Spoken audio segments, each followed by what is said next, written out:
Hi guys, this video is going to be a little bit different today. I wanted to bring something to you that means a lot to me, something that I have to deal with every day unfortunately, and something that I wanted to just educate and share basically. I have to throw out a few disclaimers, the first being that the topic that I am going to discuss in this video is of a sensitive nature, so viewer discretion is advised.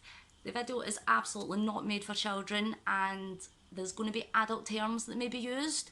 This is to accurately portray what I'm speaking about and it's not for shock or entertainment value. Second thing I would like to say is that subjects like this can be triggering, so if I mention anything in this video that may stir up some emotions for you or you require any help, I will post links in the description box for where you may find that help on the internet. Finally, I made this video not only to share my own personal journey, but also to share the information on what it is that I'm talking about. Please respect that. I'm not a doctor and I'm not trying to diagnose anybody, and you shouldn't use this for a diagnosis tool either. This video is going to be split into two parts. Part one is going to just simply explain the basics in general, broad medical terms, and to provide basic understanding, brief examples of how it may affect someone. Part two of the video, I'm going to be discussing my own personal journey with what it is we're talking about, how I got it, how I was diagnosed, how it affects me, and that kind of things. If you're only interested in the information part, then you're welcome to watch part one and you can go ahead and stop the video after that. I will make it known when I'm getting to part two. You can go ahead and watch another video, or if you want to know a little bit more about me and how I deal with it, then you're more than welcome to watch part two. All I ask is that you be respectful, that this is something that I have to deal with, so where I'm not a doctor, I do have a lifetime of experience for it, and I hope that you can respect my views and my opinions as they are. So this is part one, where I'm going to discuss what post-traumatic stress disorder is, PTSD and complex PTSD. Now, PTSD is often referred to as soldier sorrow or shell shock. It's first and most commonly seen in military service, people that are experiencing war and the atrocities that go with it. To begin to understand what PTSD is, you first have to know what trauma is. Now, trauma is an expected or unexpected event that causes usually a state of alarm, fear and panic, shock or sadness. It can be also linked to physical and sexual and emotional and mental abuse as well, particularly in childhood. The effects of PTSD can vary. It can last from months to years and it can affect people in different severities. After years of study and research, it is now understood that PTSD can affect anybody of any age, race, colour. It does not discriminate. It is usually diagnosed after an experience of trauma or prolonged fear, and the alarm continues, as I said, months, years later. Complex PTSD is significant, prolonged experience of trauma. It's often repeated and it's often exposed many times, and that leads to complex PTSD. To break it down, this can be mental or physical responses that manifest, linger or appear suddenly long after the trauma has ended. It's a deliberate attempt to avoid or leave anything that reminds you of the trauma you experienced. It's how you think and how you process and react all the information that's around about you. And as I said earlier, it can make you OCD and have ritualistic behaviours, isolation, doing things a certain way, and just being irrational. It gives you an inner voice that is very destructive. It just wants to beat you down all the time. It includes 3 safety mechanisms.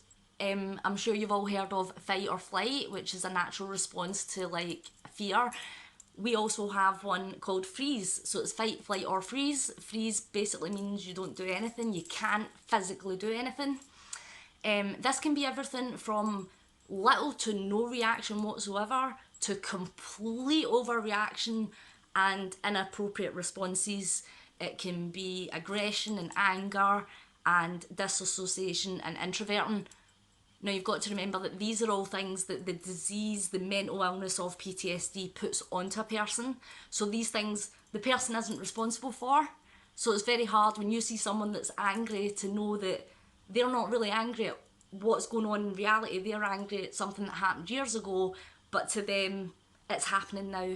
And that's really hard to understand. So, what can trigger PTSD?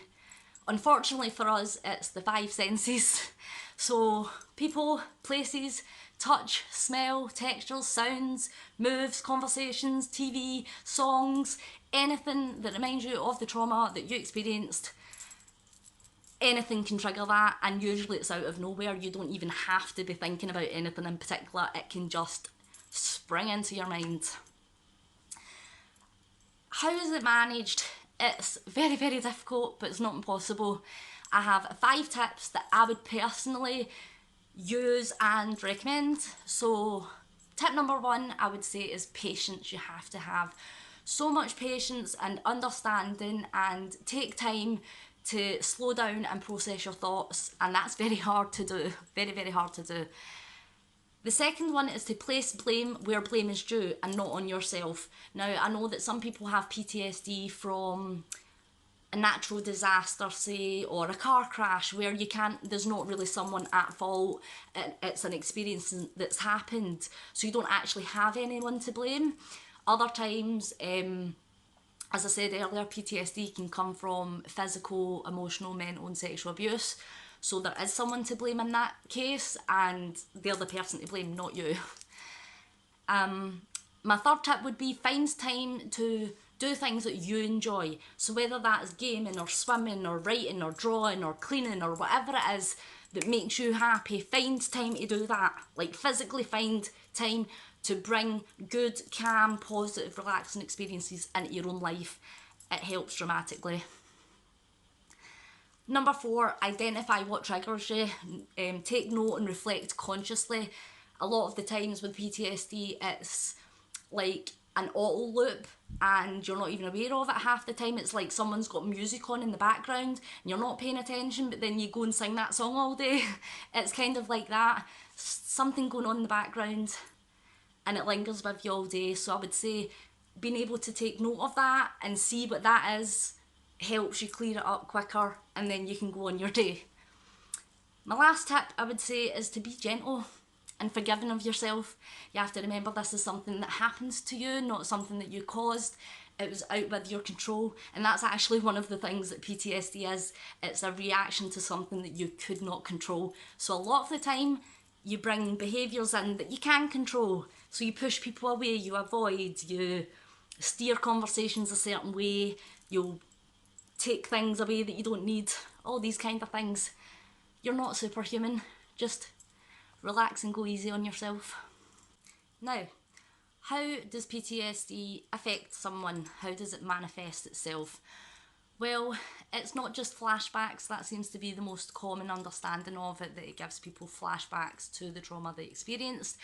But that's not all it includes. There is fear, anger, hurt, sadness, inability to regulate emotions, anxiety, depression, OCD, ritualistic behaviour, relationship breakdowns, disassociation, isolation, overstimulation. It can lead to substance abuse, alcohol abuse, sleep disorders, relationship breakdowns, mood swings and flashbacks. Now usually all of these things, as negative as they are, fall into 4 categories. You've got intrusion, avoidance, alteration in your cognitive and your mood, and alteration in your arousal and reactivity. To break it down, this can be a mental or a physical response to anything that reminds you of the trauma you went through. It's a deliberate attempt to avoid or leave anything that reminds you of it. Now, it is hard to deal with someone that's got PTSD, and if you have someone that is like a partner or a friend or a family member that has PTSD, then I feel sorry for you, and it's not because they're doing anything wrong, it's just because it is hard to process and deal with someone like that. So kudos to you for for being that person, because we need people like that. My next part of this video, I want to explain what you shouldn't say to someone with PTSD, because trust me, I've heard it all.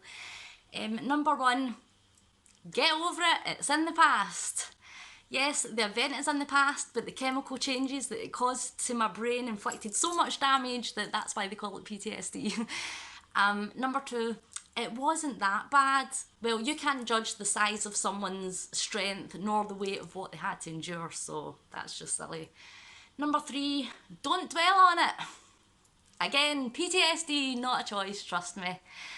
Number four, also that's why, insert judgmental comment here. Yes, and that's why you're an idiot. Number five, PTSD, that's not a thing. Really? Because I'll believe all the millions of studies and lectures and documentaries and sufferers and my 4 psychiatrists over 10 years rather than your non-existent medical degree. And try doing this. Insert suggestion here. I've tried everything. I've had this most of my life, and bless you for trying, but I think I know how to look for help if I do need it, and I would go to a professional, not someone on Facebook. So that rounds up part one. I know it was really short, compressed, basic knowledge into a little segment, but I hope that you did maybe learn something about that and understand a little bit more about what PTSD actually looks like. All the information that I've given on this part of the video can be confirmed through various medical and health professional sites. Thanks for listening.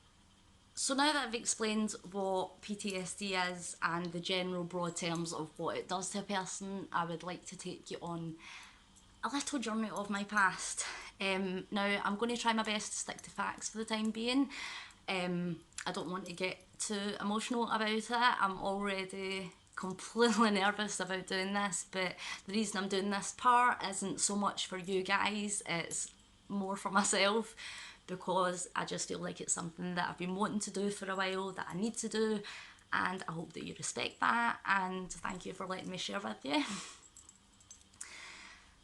I want to stay clear and on topic and understandable without becoming blank, anxious, or triggering myself, so please bear with me as I record this part of the video. I'm probably going to have to edit it down quite a lot, but I'll just get started. Why I have PTSD by Deborah. So, I'm going to give you a quick timeline of my life. I'm shortening it really down and it's probably going to go fast, so again I do apologise, but it's the way I've written it. I've got it written out, I need to do it the way I've decided. Anyways, so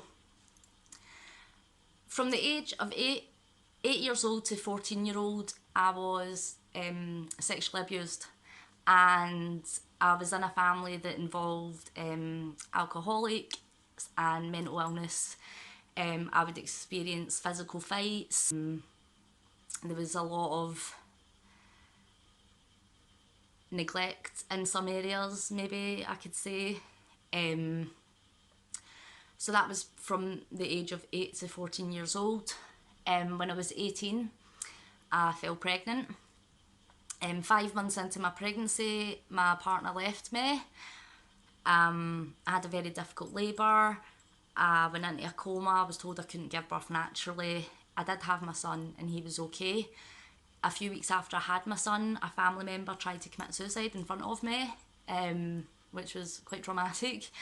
A couple of months after that, a family member had a heart attack and nearly died. And a couple of months after that, I fell pregnant with my second child to a second person, who then went on to beat me up, and there was a lot of cases of domestic violence and rape and things like that in that relationship. Whilst I was pregnant with my daughter, a family member got in a car crash and nearly died, and also another family member disappeared, didn't want to be contacted or found, and that kind of left us in a little bit of a dilemma. So that all happened before I was 21 years old. By the time I was 27 years old, I was in a relationship for 7 years with an abusive alcoholic partner. I didn't have family around at this point in time, and I had social workers, child workers involved in helping me look after my children. I experienced, again, abuse and things like that. I had a miscarriage as well during this time. Then a few years later, I was randomly attacked on my doorstep by a complete stranger in the middle of the night. This crazy, drunk, drug and fueled person attacked me on my doorstep randomly in front of my children at 1 o'clock in the morning.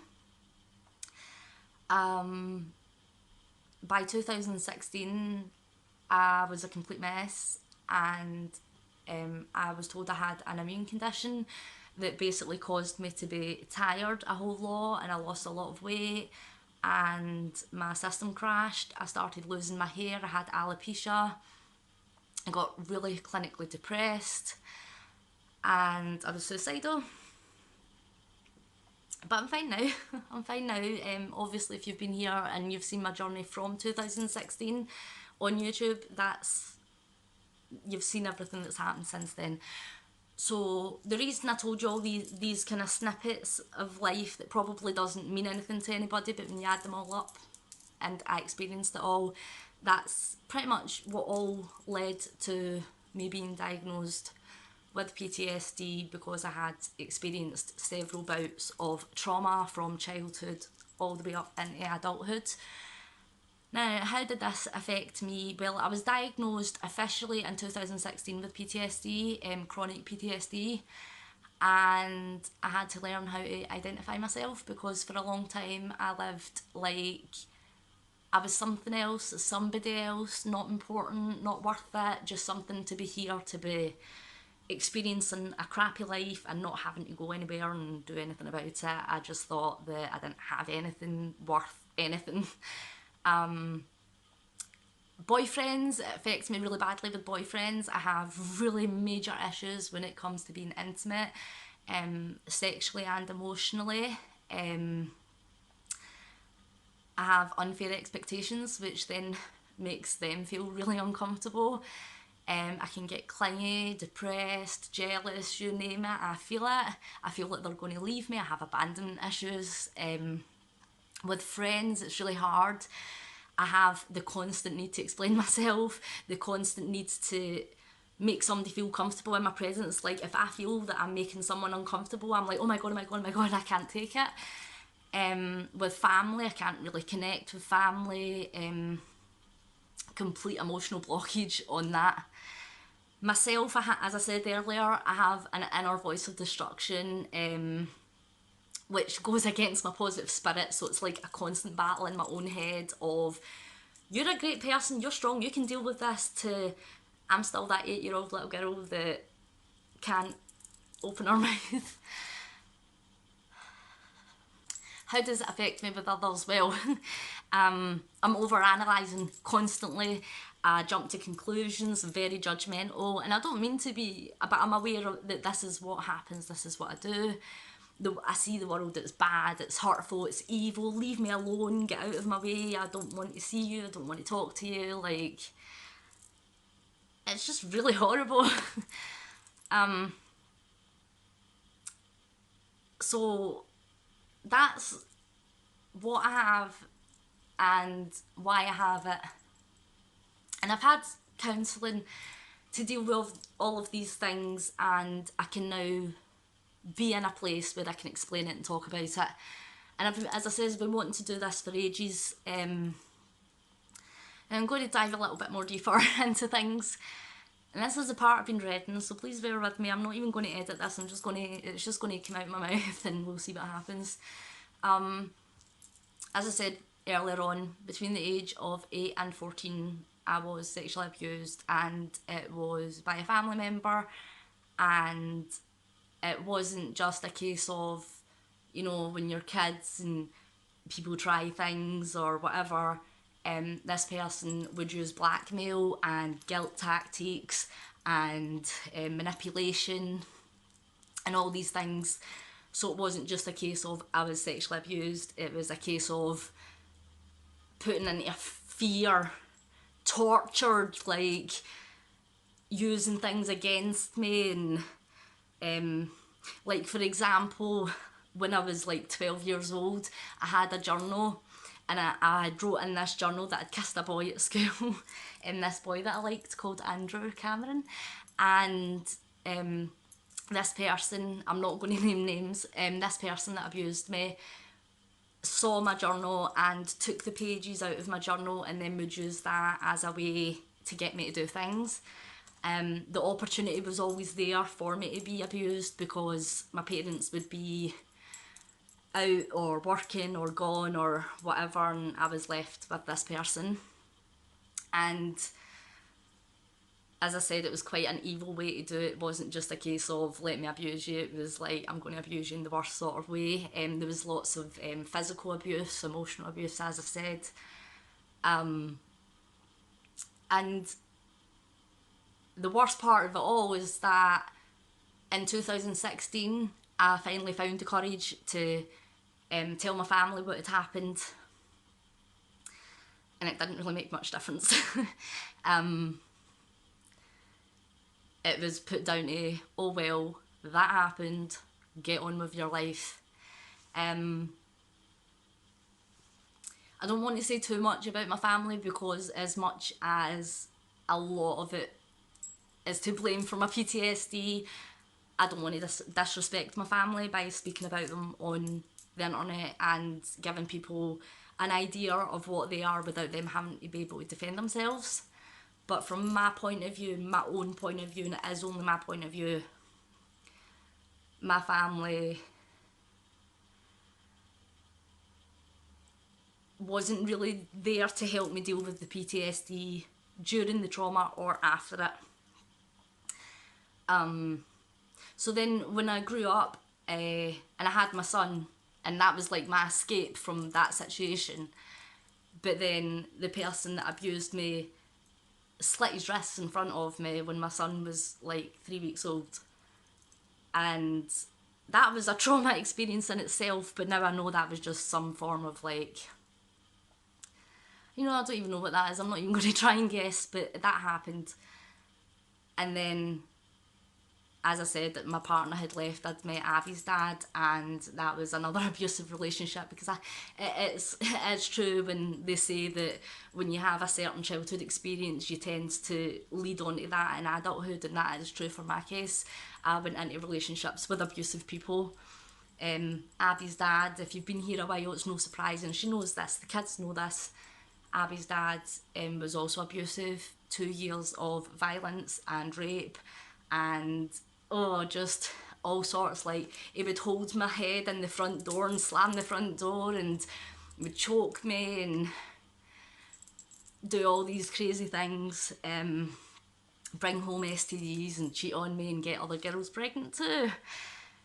And then after that relationship, as I said, I moved on to another relationship for 7 years, and he was the love of my life, but he was an alcoholic, and unfortunately the alcoholism brought out a negative side to him, and he became very abusive, and the words that he would use was always things that would bring up my past traumas, because I was trusting and I told him everything, and he would be like, well, no wonder this happened to you, I can see why people would do this to you, and you deserve that to happen to you, you're an evil person, you're old baggage, you've not got anything, you're old news, all these really horrible things to say to someone.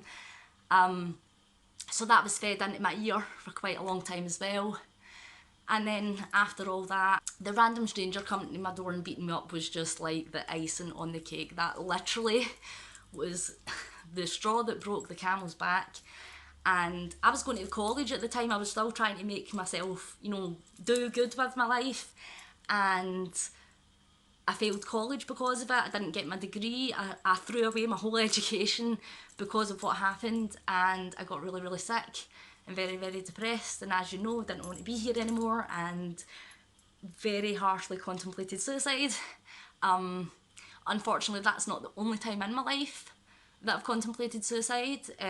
Shock side note, when I was 15, I wanted to not be here anymore, and I had wrote a letter to my teacher at school, and I told her I was going home to kill myself, and I didn't. But the next day when I went into school, she had called an assembly and read my letter out to everybody in the school. Now imagine that for a second, like, you have enough confidence to share something, like I told her I was being abused and I told her I wanted to kill myself, thinking that, in my head I thought she was going to phone the police and I would be taken away and be taken to a safe house.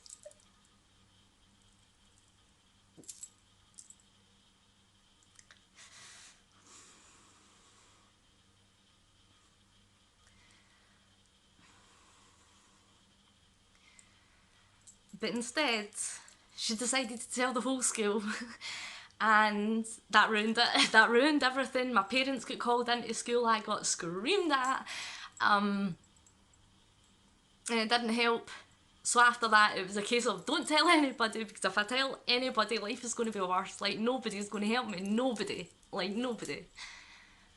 Yeah, so that was that.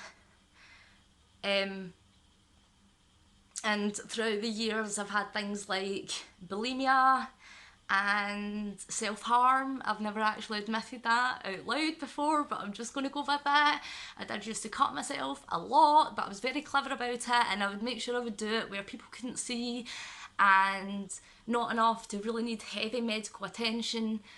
But it was some form of control, because when somebody else hurts you, you can't do anything about it, but if you hurt yourself, you can do something about it, and the release you get. I am not encouraging this. I'm not encouraging this. Please don't ever feel the need that you need to do this. Please, please, please don't follow. Don't listen to me here. But it helped. It helped at the time, just to give me some form of control. And that was the addiction of it. It was just that I had the control over something. Now, obviously, I learned healthier techniques, and I do have healthy techniques, and I have to work on it every single day. I have nightmares, and it's not just nightmares like the regular person has, that, you know, big scary monster coming or like something grotesque. My nightmares are reenacting the scenes of what I already went through. So when people say PTSD was in the past, you can get over that. When you dream at night the exact same thing that happened, that was just the worst thing, when you wake up in the morning, that thing didn't happen 10 years ago or 20 years ago, that thing happened last night. And that's my brain. Not every night, but when I do go through periods of stress or I have nightmares, this thing happens over and over again. Like, I'm 8 years old and I'm being abused, I'm 10 years old and I'm being abused, I'm 15 years old and I'm being abused. It's every night, so for me, I can't just be like, oh, it's a distant memory. It's not a distant memory, it's like right there. I hope some of this is making sense. I feel like I'm such a mess. I'm sweating and I'm shaking, and I'm sorry. But I wanted to, I don't know why, I just need to do this. So, it affects me in a lot of ways. As I said earlier, I can't get intimate with people. I have such a block. People think I've been single for like 4 years, 4 or 5 years I've been single. And people think it's because, oh, you're working on yourself. Oh, it's because you don't trust men. Oh, it's because whatever reason. Guys, the true reason is, it's not even so much that I don't trust a guy. Guys are lovely. I'm sure there's plenty of guys in the world that are absolutely amazing. I wouldn't put someone through that. I would not put someone through the level of destructive behaviour that I bring to a relationship. And it's not my fault. I know it's not my fault. And I'm not an evil person. You know, I don't cheat. I don't call people names or fight. I'm not violent. But the things that trigger me would make someone feel so uncomfortable. And I'm talking about even just something simple like lying in a bed with a man. If I have a nightmare and I'm lying in bed with a man, that poor man's going to get it. And there's times where I wake up hitting and fighting and screaming, and nobody needs to hear that. I mean, nobody even needs to hear what I'm saying right now, because I've had situations where I've explained to a man some of this and they don't have the capabilities or the knowledge or the understanding to even begin to have somewhat of a normal relationship with me, because I can't have a normal relationship. And then don't feel sorry for me. This is fine by me, because I'm still working on myself and I would not want to inflict that on anybody else. But I did want to make that part clear. People think, oh, you're single because you can't get a man or you don't trust a man. It has nothing to do with that. It's just, there's so much involved, like silly things, triggers that are just so stupid. Like, you have triggers, you know, if you see someone being hurt, that might trigger you, of course. Or if you have an experience that was similar, like someone passing away, then of course you're going to feel triggered. But I mean, I have silly triggers, like I don't like doing the dishes because Abby's dad raped me at the kitchen sink, and I don't like coffee because the smell of coffee reminds me of this abusive person that close to my face. So when I say I feel sick for the smell of coffee, it's not because I don't like coffee, it's because it's this person and right there in my face. And then there's things like the movie Chucky, because the person that abused me when I was little would say that if I didn't do what I was told, that Chucky was going to come and get me. And when you're an 8-year-old kid, that is terrifying. And so, even though I know now Chucky's a doll and Chucky's not real, it's a movie, it's not real, it's the fear. The fear's real for me. The fear's real for me. So when I see Chucky, I'm not seeing Chucky, whoa, wee scary doll. I'm seeing this person that wants to do really bad things to me. Oh, God. I'm going to end it there, guys. I don't know what else to say. I hope something there gives you something to think about, and I'm sorry if any of this is embarrassing or, like, cringeworthy. I'm sorry if it made you feel uncomfortable. I don't even know whether to put this up now. Yes, thanks for watching. Bye.